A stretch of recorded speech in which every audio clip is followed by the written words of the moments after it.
So welcome back ulit sa ating pong channel guys. Welcome po tayo dito sa ating pong YouTube channel. So ang gagawin natin ngayon ay paano po natin isisentro yung poste natin na tubular na 4x4 sa poste. So ang gagawin natin dito ay ating pong isisentro yung tubular. Ang gagawin natin dito guys, i-divide po natin yung poste. Tapos i-divide uli natin dito yung tubular na 4x4. Yan. So ganun din sa kabila, side to side. Kukuha po tayo ng di-divide po natin sa gitna. Tapos sa gitna na yon ay i-divide po natin yung 4x4 na tubular. So pag nagawa na natin yan guys, dito na po natin i-eskwalahin. Ayan po. Eskwalahin po natin yan para pag na-eskwala na po yan, dyan na po natin ipapatong yung tubular na 4x4 dyan.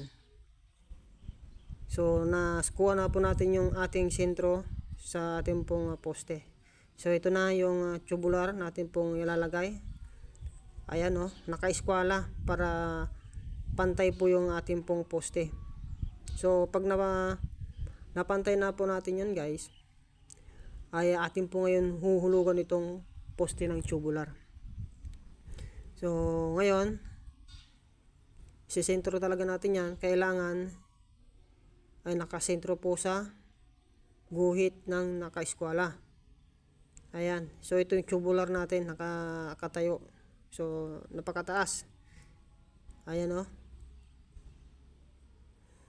Ngayon, pag nahulugan na po natin yan, ay pwede na po natin yan na buhusan. Pero bago po natin bubuhusan yan guys, ay kailangan i-welding po natin yung tubular sa bakal. Ayan ganyan po.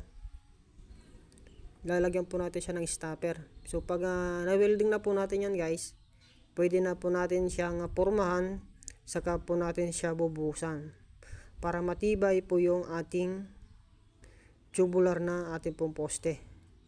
So ito yung dapat po natin gawin pag ganito yung ating gagawing poste sa ating pong mga